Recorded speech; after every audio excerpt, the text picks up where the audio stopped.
Este año. Bueno, señores, prometí desmenuzar un poco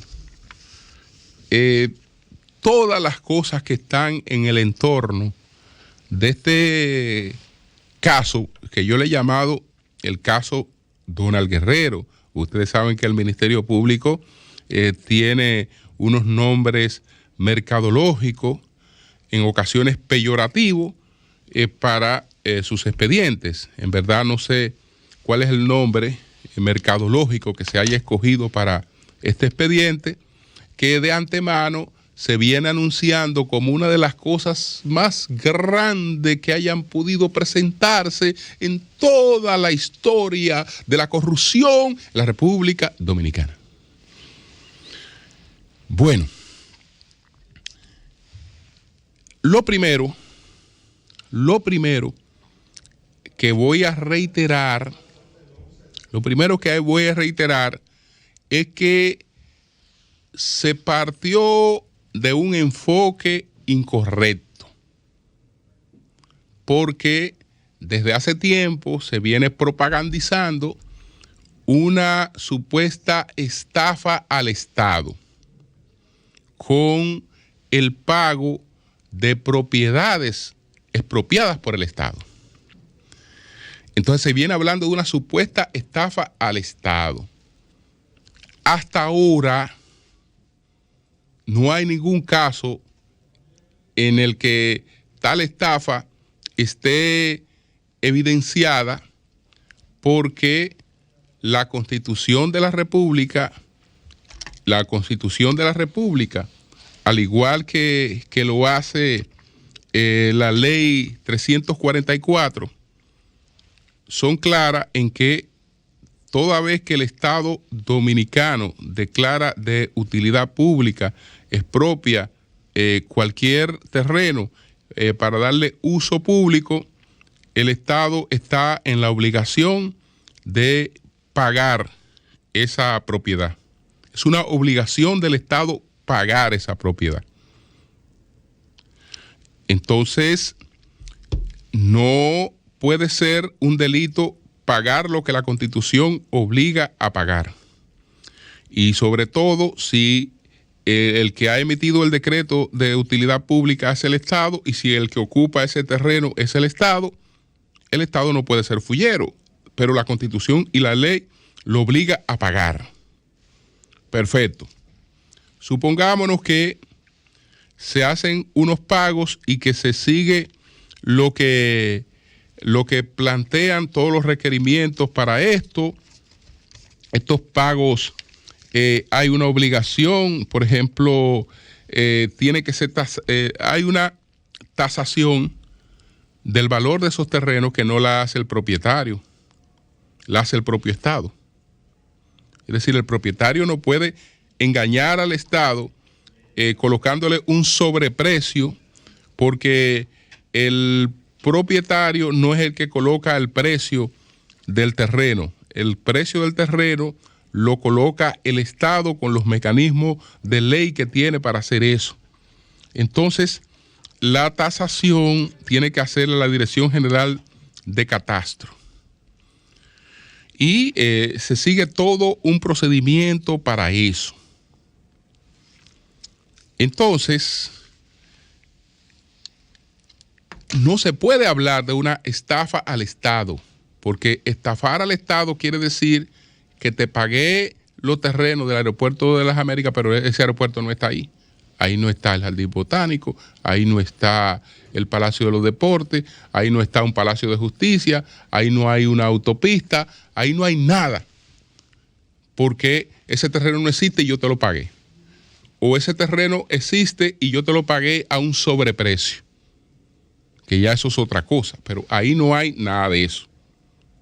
Absolutamente nada de eso. Entonces, no se trata de una estafa al Estado. En caso de que alguien haya sido estafado, no puede haber sido el Estado. ¿Qué ocurre? Que hay un monto que debe llamar la atención. y yo creo que siempre hay la posibilidad de ser objeto de una investigación. Porque si se han pagado 12,000 millones de pesos y estamos hablando de que algunos de esos terrenos fueron expropiados por Trujillo, otros por Balaguer, es decir, estamos hablando de terrenos que había que pagarlo hace tiempo. Y como había que pagarlo hace tiempo y se pagaron en una administración anterior, yo creo que no es ocioso que se investigue cuáles fueron las razones que motivaron esos pagos. Eso no es ocioso. Es decir, déjame ver, yo quiero saber por qué se produjeron esos pagos. ¿Por qué? Porque yo tengo la sospecha, que también es legítima, de entender que ahí pudo haber algún beneficio en eso. Que lo pudo haber. Tengo la sospecha legítima, entonces, perfecto, pero de entrada plantear eso como una estafa al Estado, ahí hay un error, y ese error ya antes de que el expediente se sometiera ha quedado evidenciado, porque todos los títulos que el Estado pagó están a disposición del Estado para ser transferidos al Estado sin ningún problema, y quien ha impedido eso es el Ministerio Público. De manera que ahí no hay eso, pero volvamos al caso de que, caramba, fue mucho dinero el que se pagó. Como se pagó esa cantidad de dinero, yo tengo derecho a saber si ahí hubo alguna otra cosa, si ahí se produjeron motivaciones especiales o lo que fuere. Entonces, que se abra una investigación, perfecto, que se abra una investigación sobre ese caso, donde si hay alguna estafa, la estafa o engaño es a particulares. Porque si una propiedad vale 100 millones de pesos y el Estado dijo que son 100 millones de pesos y el Estado pagó 100 millones de pesos, que era lo que dijo que valía esa propiedad, y el Estado tiene esa propiedad en sus manos, y hoy incluso no vale 100 millones de pesos, la que el Estado pagó en 100 millones de pesos, hoy puede valer 1,000 millones o 3,000 o 4,000 millones de pesos. Es decir, que directamente al Estado no hay una estafa. Ahora, me interesa saber qué pasó con ese dinero que de tan pronto el Estado lo pagó. Es un dinero privado. Es un dinero privado porque no es un dinero ya del Estado. Del Estado son los terrenos. Lo que es del Estado son los terrenos. Pero lo que pagó por esos terrenos ya es una cuestión de un dinero privado. Entonces, yo quiero saber qué pasó ahí. Entonces, bueno, se parte de esta premisa errada y se plantea que mira, que aquí un gran escándalo, incluso se le pone un ITEVI, porque todo lo que se ha dicho mediáticamente se habla de 17,000 millones de pesos. No son 17. Hubo una programación de pago de 14,000 y se pagaron 12,000. Es decir, que hay un ITEVI de entrada de 5,000 millones que no se pagaron. Por lo tanto, no debe haber problema en lo que no se pagó. Entonces, estamos hablando de un expediente o de un caso de supuestamente 12,000 millones. ¿Qué pasa? Que hay una cuestión que de entrada se podrá enfocar como una victoria del Ministerio Público y como una prueba de que ahí pudo haber irregularidades. ¿Cuál es la prueba? Que el Estado en estos momentos tiene apalabreada devoluciones por el monto de 2,100 millones de pesos. Entonces podemos decir, bueno, pero ven acá, pero esto fue correctísimo, porque ahí hubo una marrulla, porque ya el Estado está recuperando 2,100 millones de pesos. Desde que el caso se empezó a ventilar, advertí que el Estado tenía una oportunidad recaudatoria importante en ese caso. Por lo siguiente, porque Lo que ocurrió ahí es que los beneficiarios finales de los pagos son empresarios. Son personas que a los dueños de esas propiedades le compraron los derechos de esas propiedades. Y ellos llevaron el problema, el asunto jurídico, llevaron lo que fuere. En esos casos, esas personas lo hicieron teniendo ganancias importantes en cada uno de esos casos. El Estado tiene una oportunidad de recaudación porque resulta que el Estado tiene que llamar a cada una de esas personas y decirle, fulano, pero ven acá, ¿cuánto nos ganamos en esto? Ok, esto se pagó como correspondía pagarse. Pero ahí yo veo que tú has tenido un beneficio de capital muy importante. Acuérdate que todo el que hace negocio es socio del Estado, si somos socios. Todo el que tiene un negocio tiene un socio que se llama el Estado. ¿Cuánto nos ganamos en eso? ¿Y cuánto tú me reportaste de lo que nos ganamos en eso? Probablemente ahí el Estado habría recaudado varios miles de millones de pesos por esa vía, que era la vía impositiva, que de entrada ofrecía esa oportunidad. Pero se prefirió la judicialización, porque la judicialización además tenía beneficios políticos. Entonces dijo, no, esa vía no vamos por ahí, vámonos por la vía de la judicialización.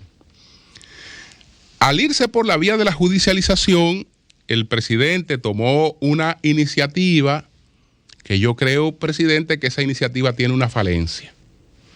El presidente contrató unos abogados que son, digamos,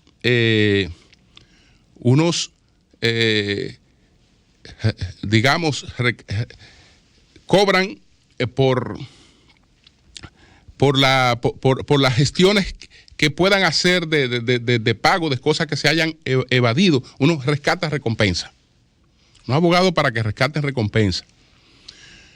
Eso no debió hacerse como se hizo porque para el tema de la defensa, la contratación de un abogado no tiene que ir a concurso. Pero para el tema de un beneficio económico sí tiene que ir a concurso. Esa gente se va a ganar un dineral. Pero un dineral violento en este caso. Y en otros casos un dineral violento. Eso no pudo ser una designación grado a grado, porque ese no es un caso de una representación, no. Esa es una gestión económica. Esa es una gestión económica. Bueno, el caso es que hay tres personas que decidieron llegar a acuerdos. Con parte de los beneficios que alcanzaron, y entre esas tres personas estarían devolviendo 700 millones de pesos cada una, no en efectivo, en gran medida en títulos. Estarían haciendo esa devolución. Ya dije que el Estado, como quiera, tenía una gran oportunidad de recaudación. Pero digamos, bueno, ahí hay un beneficio. Hay un beneficio en el sentido de que el Estado está recibiendo algo, y está recibiendo algo importante, y lo está recibiendo de arrancada en el caso de este expediente. ¿Por qué se aceleran las cosas y por qué estamos hablando de esto ahora, en estos días? Bueno, hay tiempos distintos.